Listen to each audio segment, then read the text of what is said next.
Passionnés de la mécanique moto, bienvenue sur ma chaîne Orthoméca.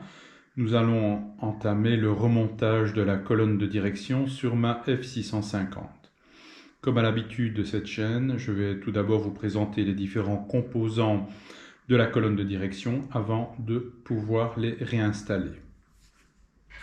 La pièce maîtresse est la colonne de direction en elle-même, sur laquelle se trouve le T inférieur et les deux orifices par lesquels viennent se fixer les tubes de fourche, afin que les tubes de fourche soient solidaires de la colonne de direction, tubes de fourche eux-mêmes solidaires de la roue, et c'est ce qui permettra la rotation. Nous allons donc nous intéresser maintenant aux différents éléments constitutifs qui vont s'assembler sur la colonne de direction. Nous avons ici un écrou. C'est un écrou de maintien de la colonne. Ceci est un écrou de réglage du jeu de colonne. Un cache-poussière et le siège supérieur de roulement. Déroulement conique, un pour la partie supérieure, un pour la partie inférieure.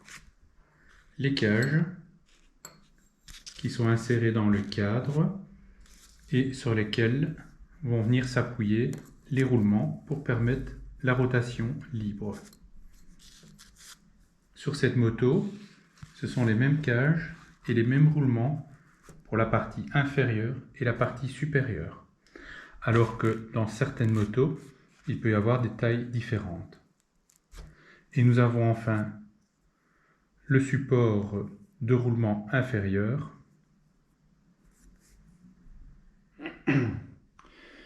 Cette colonne de direction, associée à ces roulements et la cage,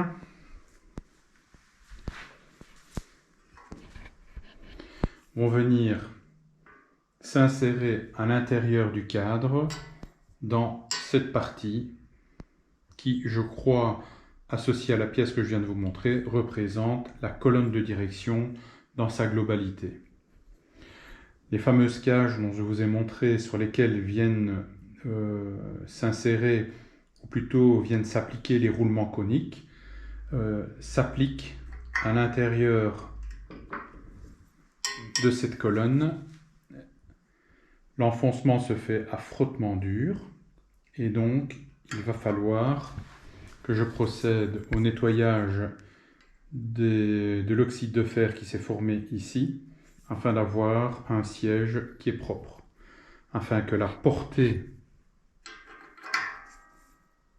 ici de ma cage vienne s'insérer sur son siège qui se trouve ici. Nous allons donc dans un premier temps procéder au nettoyage de cette région.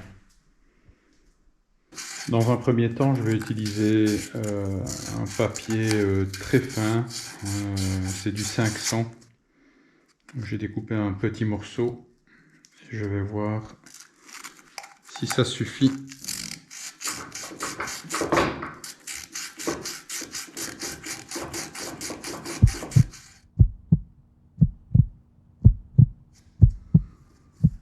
C'est pas mal. C'est pas mal, ça fonctionne. Alors je l'ai un petit peu humidifié ce papier. Bon, je ne sais pas si vraiment ça a une efficacité. Je l'ai humidifié parce que je pense que comme c'est un grain qui est assez fin, si on ne l'humidifie pas à sec, les poussières qui sont accumulées lors du ponçage vont tout de suite obstruer le grain du papier verré et celui-ci ne fonctionnera plus correctement.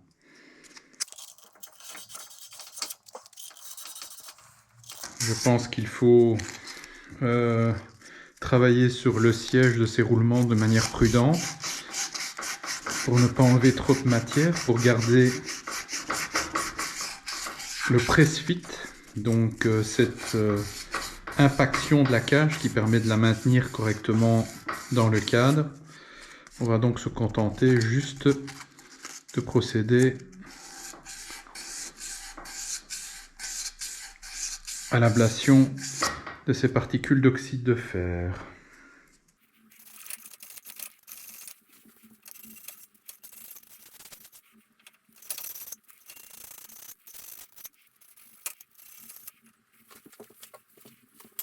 Un peu de nettoyant frein.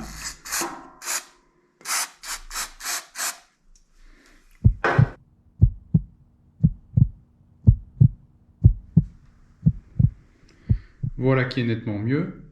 Les traces d'oxyde de fer ont disparu.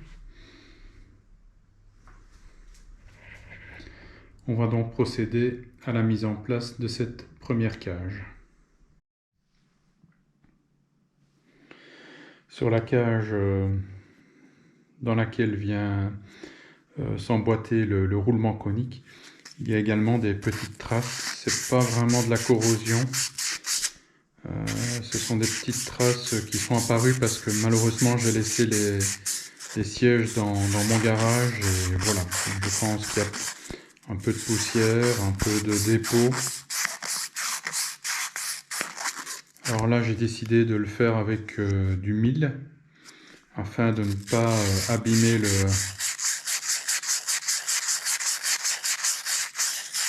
revêtement et je vois que ça suffit. Je le répète et je vous l'ai déjà signalé dans une vidéo précédente. Donc mon erreur c'est d'avoir démonté cette moto il y a trop longtemps, d'avoir trop attendu. Alors les pièces ont été entreposées dans un garage où il ne faisait pas humide, où il faisait bon. Mais malgré tout, il y a quand même des dépôts qui se font dessus et mon tort c'est de ne pas avoir graissé ces différents éléments.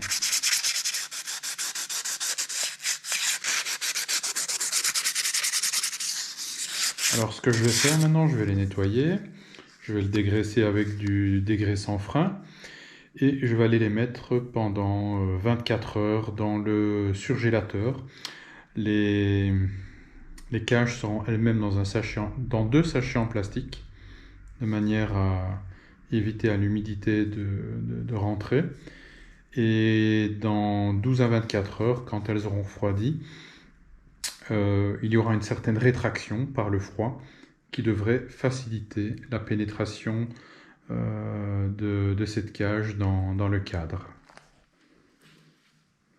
Nous avons donc nos deux cages qui sont bien préparées, bien nettoyées, bien dégraissées.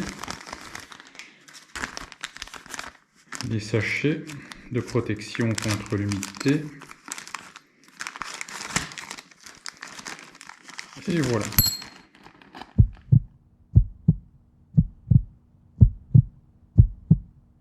En route pour le surgélateur. J'ai procédé au retournement du cadre de la moto, ce qui va me faciliter la préparation du siège inférieur pour la cage du roulement conique.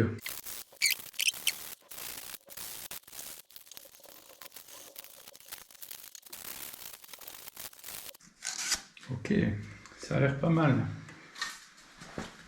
Un petit coup de nettoyant frein.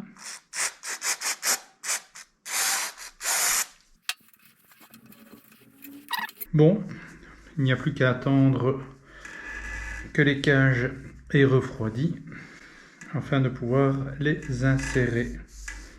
En attendant que les cages de roulement refroidissent, nous allons commencer à travailler sur la colonne de direction.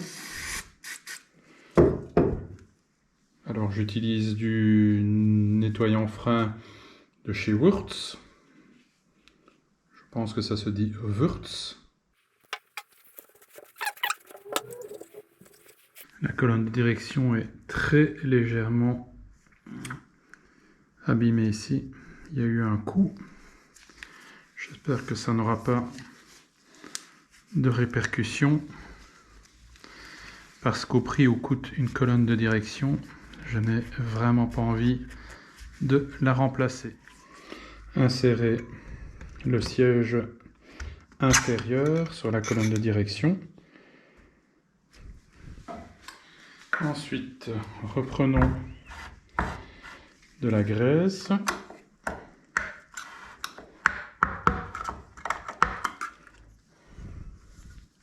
Que l'on va appliquer sur le roulement. Je vais le faire au doigt, ce sera nettement plus facile.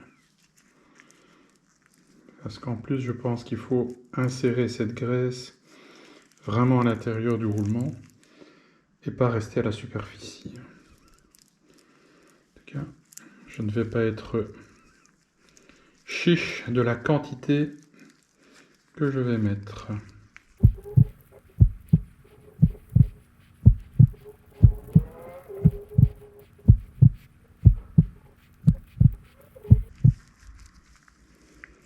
Voilà, engageons le roulement sur la colonne de direction. Afin de pouvoir descendre le roulement sur le T inférieur pour qu'il puisse s'appuyer, je vais devoir l'impacter. J'ai un ami qui s'appelle Franck, et je le remercie, qui m'a découpé un morceau de tuyau en acier avec le diamètre suffisant que pour pouvoir le rentrer au niveau de la colonne de direction. Si je viens appuyer ou frapper avec un marteau sur la partie supérieure de ce tube en métal, eh bien ce tube va appuyer sur la bague externe du roulement conique et ça va le détruire, ça va l'abîmer. Donc pour ça, j'ai récupéré un ancien roulement que je vais démolir partiellement.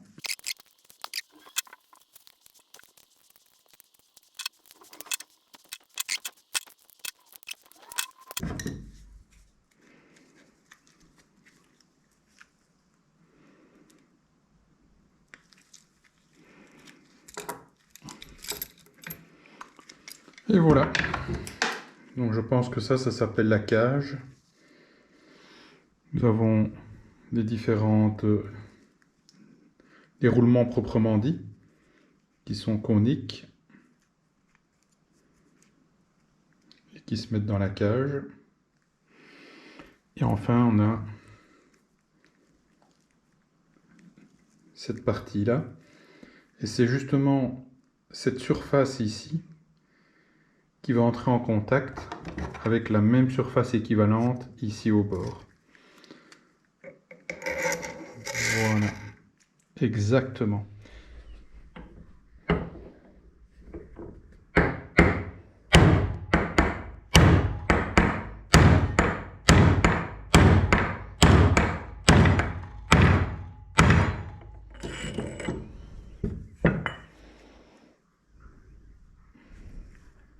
Ah oui, je me doutais que ça allait légèrement coincer. Et voilà.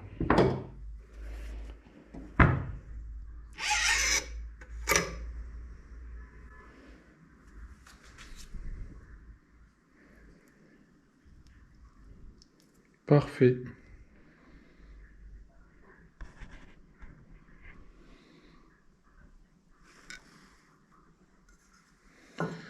Je pense qu'un peu de graisse ne fera pas de tort. Il me semble que l'expression l'excès nuit en tout ne s'applique pas au graissage des parties mobiles en mécanique. Hop là! Et bien maintenant, nous sommes dépendants du refroidissement de nos deux cages dans le surgélateur et on se retrouve dès que celles-ci sont froides pour la suite du remontage de la colonne. Nous allons donc poursuivre le remontage en mettant les cages à l'intérieur du cadre.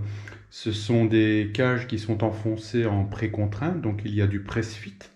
Ça veut dire que la cage, je crois, est légèrement plus grande que le siège sur lequel elle va reposer, ce qui permet de l'impacter et d'avoir une bonne prise.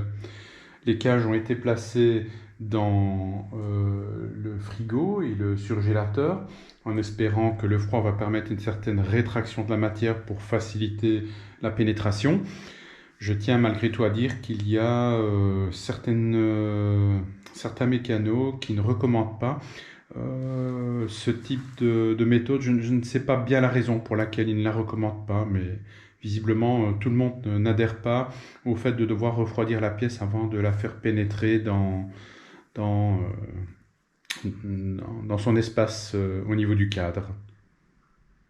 Compte tenu du press-fit et de la précision avec laquelle cette cage doit s'impacter, jusqu'au rebord, jusqu'au méplat qui se trouve ici, vous imaginez bien que si on tape trop d'un côté ou de l'autre, elle va rentrer en oblique. Eh bien, cette cage va se déformer, elle va s'abîmer ou elle va déformer l'emplacement dans lequel elle doit venir s'impacter dans le cadre. Donc il faut absolument que cette cage, elle descende parallèlement jusqu'à arriver sur son siège, jusqu'au moment où la portée de la cage puisse venir s'appliquer sur le siège. La plupart des techniques utilisent un marteau et un manche doux en plastique ou en bois et tapent d'un côté, de l'autre, d'un côté, de l'autre, et ainsi les mécanos arrivent à faire descendre la cage progressivement. Je pense que ça nécessite un certain doigté, il faut être prudent, bon, ça ne doit pas être impossible à réaliser. Dans la revue technique, il propose une autre technique qui consiste à utiliser une tige filetée et une rondelle d'appui qui vient appuyer sur la cage, et la rondelle d'appui en dessous vient appuyer sur le bord inférieur du cadre, et ainsi, en serrant la vis, on arrive progressivement à faire descendre la cage normalement parallèlement. C'est la technique que j'ai privilégiée. J'ai donc acquis une tige filetée dans le commerce qui faisait 1 mètre de long, et je l'ai donc usinée de manière à pouvoir réaliser cette manœuvre. Voici d'ailleurs une petite séquence vidéo sur l'usinage de cette pièce. Voici la tige filetée qui va me permettre d'écraser axialement la cage qui accepte les roulements de la colonne de direction. Je vais d'abord la couper à longueur parce que le vendeur ne la vend que par taille d'1 mètre. Je vais donc couper la tige filetée à longueur, et afin de ne pas écraser les filets dans mon étau, je vais maintenir la tige filetée par l'intermédiaire des 2 écrous, ce qui me permet d'éviter d'écraser le filetage sur la tige filetée.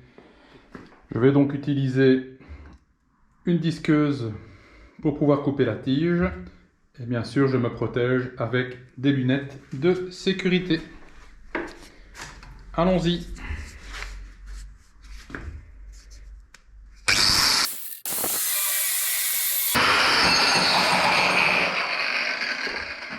J'ai donc coupé cette tige filetée à la longueur adéquate, c'est-à-dire une longueur suffisante pour que j'ai un plateau de compression ici et un plateau de compression ici en haut. Néanmoins, quand je vais faire tourner le boulon pour écraser la cage, la tige filetée risque de tourner sur son axe. Donc ici, avec ma meuleuse, je vais cranter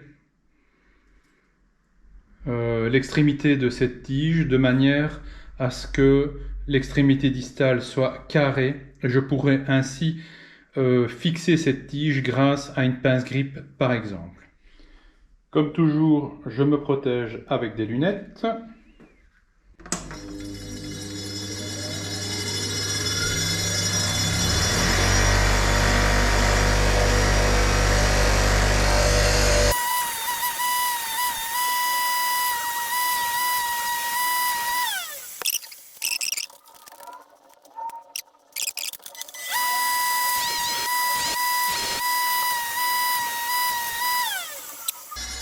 Le mieux est l'ennemi du bien. Je pense que ce sera largement suffisant pour l'utilité que je vais en faire. Nous allons donc commencer par la cage supérieure. Donc vous vous rappelez, on a bien nettoyé le tout avec un papier verré mais très très fin. Je pense que j'ai utilisé du 500 ou du 1000, je ne sais plus. Et je n'ai plus aucune éraflure. Tout cela est bien lisse au toucher. Il est recommandé de graisser le siège de la cage, ce que je vais faire ici. Pourtant, instinctivement, j'aurais dit qu'il ne faut pas le faire, puisque la cage doit rentrer en presse-fit. Mais je pense malgré tout que cela permet à la longue d'éviter, puisque la graisse est hydrophobe, que de l'eau ne vienne s'incarcérer entre la cage et le siège de la cage au niveau du cadre. J'en profite également pour mettre de la graisse sur la face interne du cadre. Je pense que ça ne peut pas faire de tort.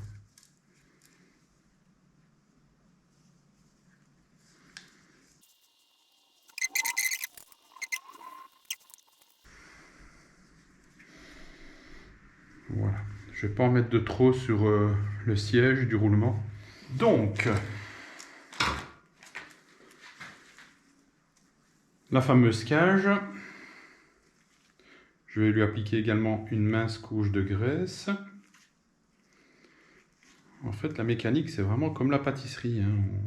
On joue dedans continuellement. Voilà. Et on va placer la cage sur la colonne de direction. Bon, déjà, elle s'enfonce déjà toute seule correctement. Le fait de l'avoir enfoncée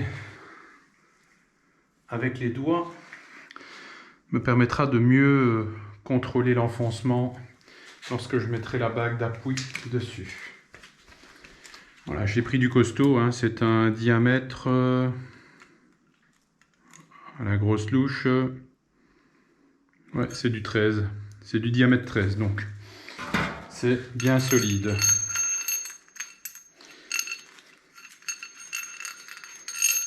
Et ici, vous avez les fameux mets plats pour la pince grippe.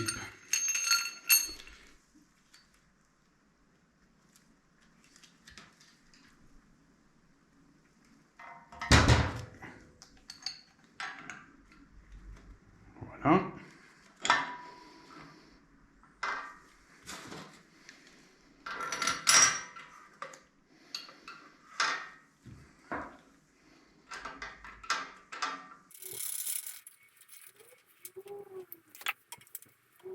Voilà, les bagues sont bien installées. Elles sont centrées sur la colonne de direction du cadre.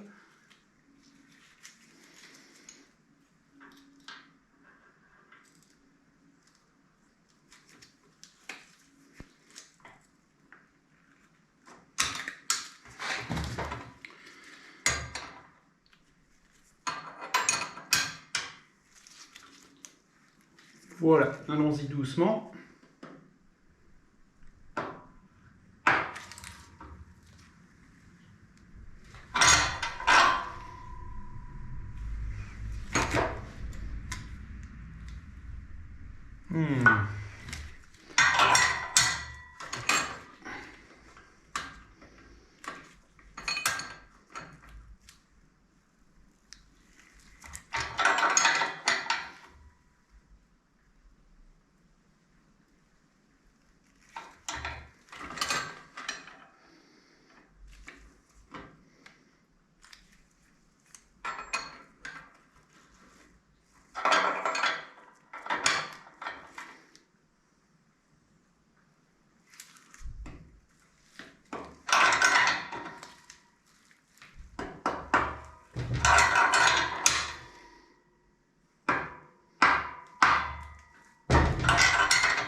La cage est en train de descendre.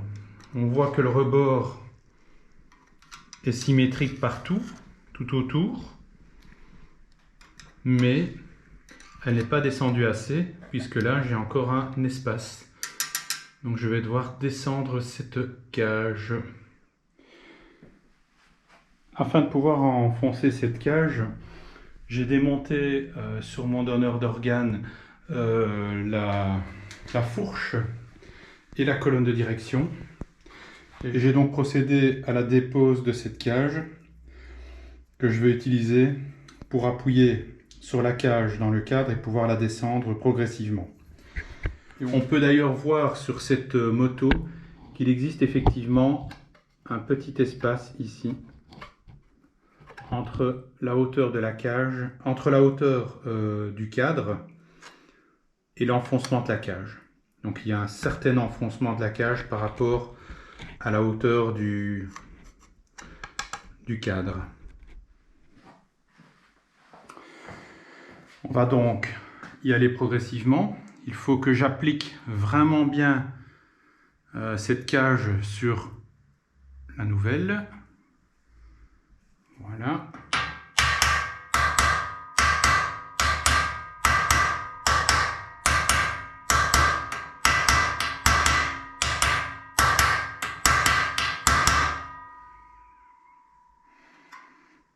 Elle descend, et elle descend même très bien.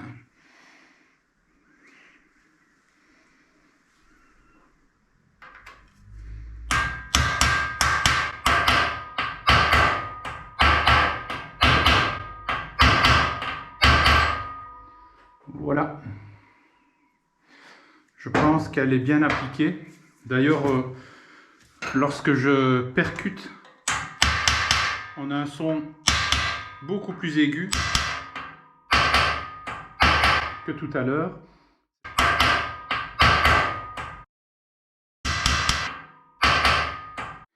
Maintenant, je vais retourner le cadre pour avoir plus facile de poser la cage dans la partie inférieure. Et c'est parti pour la même manœuvre, mais en sens inverse.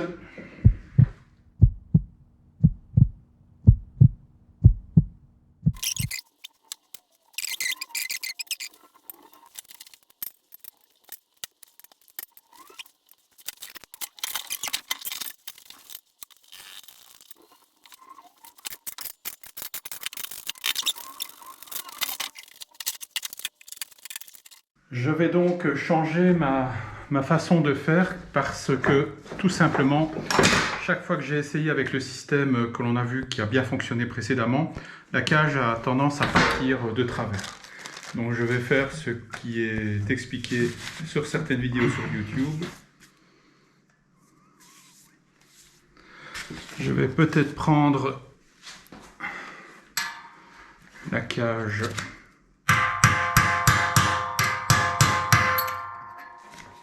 Ouais, ça c'est déjà mieux. C'est bien.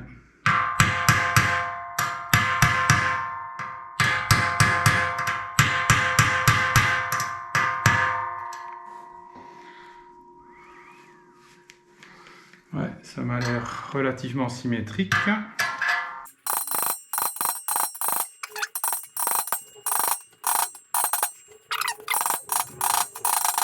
Ouais. Allez, encore un petit effort pour venir sur le méplat.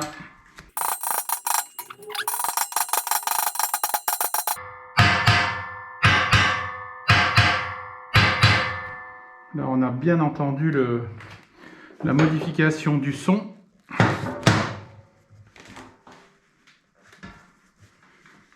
Oh oh.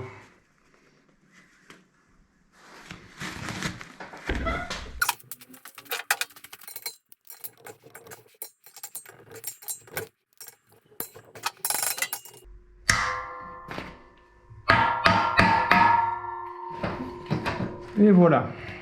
Et ben dis donc, c'est pas toujours évident, hein. Ok, le rebord est bien symétrique. C'est parfait.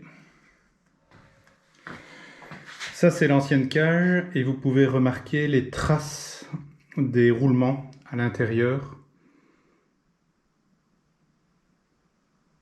Là, on les voit bien, toutes ces lignes.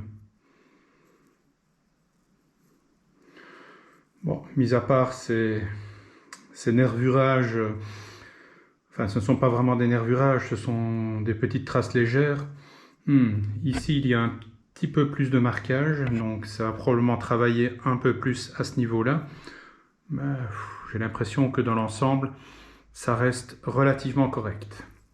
Bon, je garderai ce précieux instrument, comme celui-ci d'ailleurs, pour insérer le roulement conique dans la colonne de direction, si je dois retravailler dessus. Passons à l'étape suivante, on va remonter la colonne de direction proprement dite. Nous allons passer au graissage du deuxième roulement conique, c'est-à-dire le roulement de la partie supérieure. Alors, ce que j'essaye de faire, c'est de faire rentrer de la graisse par tous les orifices. Je vais tapisser la bague inférieure du roulement conique.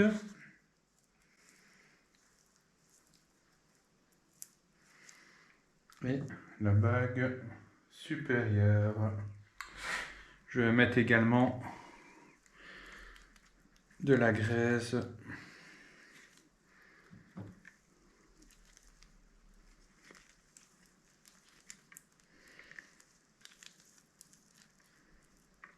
voilà sur la colonne de direction. Peut-être la mettre à l'endroit.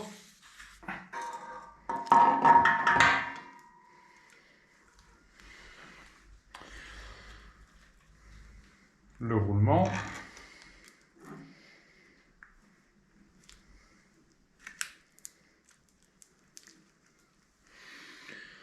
Ensuite, la douille d'appui.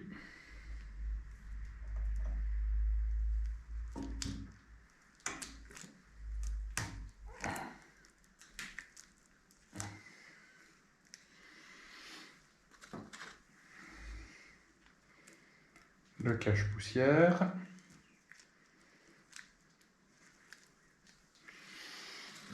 Et enfin,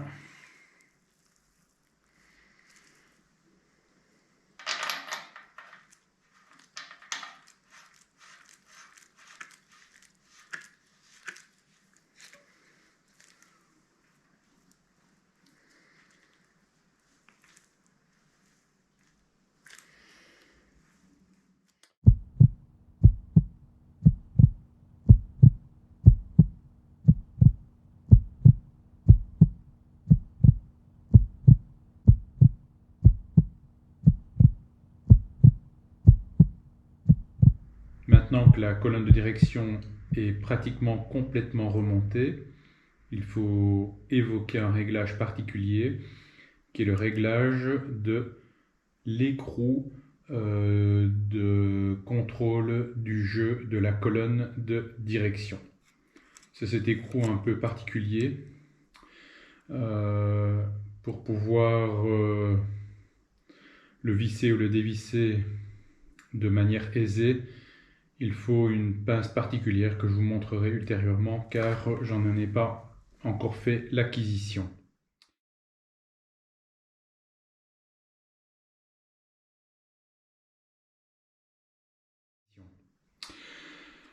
En fait, c'est par cet écrou que l'on va contrôler le jeu potentiel de la direction, dans le sens antéro-postérieur, dans le sens latéro-latéral, mais également vertical. Dans un premier temps, la technique recommande de serrer cet écrou à fond, de manière à pouvoir asseoir les roulements dans leur cage. Car effectivement, quand on les insère manuellement, il peut rester encore un jeu et ces roulements ne sont pas complètement encastrés dans leur cage. Donc dans un premier temps, il faut serrer très très fort cet écrou. Il n'y aura d'ailleurs plus de possibilité de mobilité s'il est serré trop fort. Une fois que l'on a assis le roulement sur sa cage, on peut desserrer pour relâcher complètement l'écrou. Et ensuite, le réglage définitif va commencer. On va le serrer progressivement de manière à supprimer tout jeu antéro-postérieur, donc dans ce sens-là, tout jeu latérolatéral, mais également l'éventuel jeu vertical qui pourrait persister. Lorsque le jeu a disparu, il ne faut pas le serrer trop fort, car alors il n'y aura plus de fluidité dans la mobilité de la colonne de direction.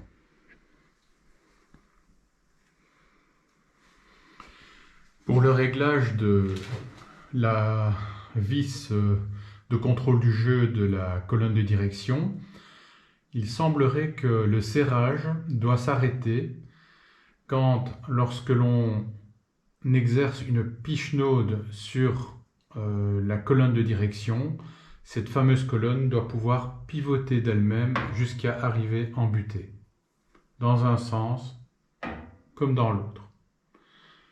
Par contre, ce dont je ne suis pas certain, c'est que ce réglage ne doit pas se faire lorsque la roue, les tubes de fourche et le guidon sont remontés sur cette colonne de direction. Je pense que c'est avec l'ensemble que doit se faire ce réglage.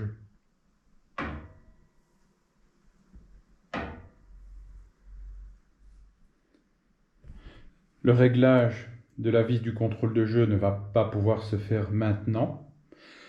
Donc, ce que je vais faire, je vais mettre dans un carnet tout ce qui doit encore faire l'objet d'un serrage ultérieur ou d'un serrage définitif pour ne pas l'oublier.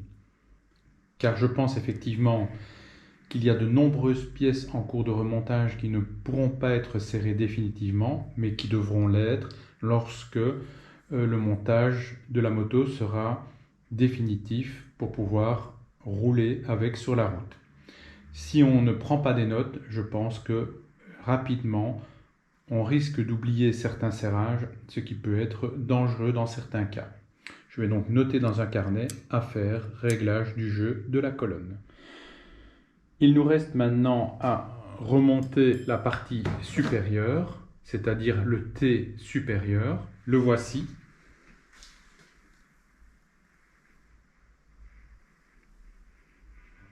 Le T supérieur est très facile à remonter. Il s'emboîte dans la colonne de direction à sa partie supérieure.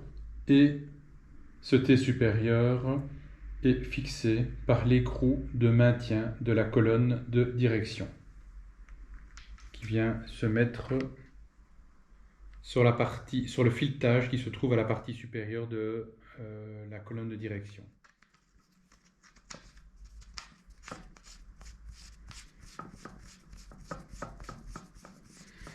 Quand il sera définitivement serré, cet écrou sera serré à un couple relativement conséquent qui est de 100 Nm. L'alignement des orifices pour les tubes de fourche se fera lorsqu'on remontera les fourches ici prochainement.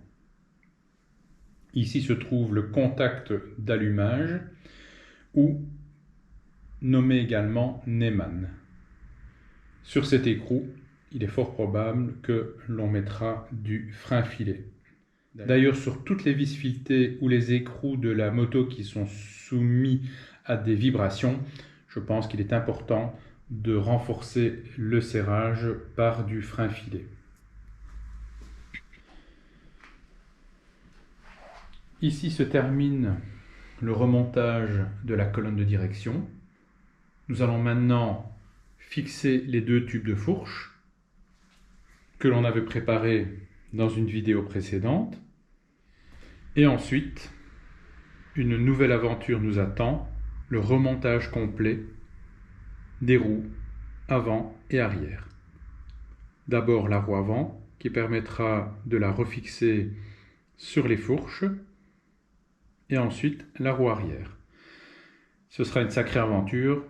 Il va falloir que je me rende chez mon garagiste préféré pour pouvoir repeindre les moyeux qui ne sont pas encore repeints. Ces ronds de roue ont été repeints après un aérogommage, mais l'aérogommage a été fait sur les moyeux, mais ils n'ont pas été repeints. Ensuite, il va falloir rayonner la roue et surtout procéder au réglage de la roue lorsqu'elle aura été rayonnée. Ce programme est passionnant car ce sont des techniques que je n'ai jamais abordées et qui sont inconnues pour ma part pour l'instant. À très bientôt pour la poursuite du remontage de cette moto.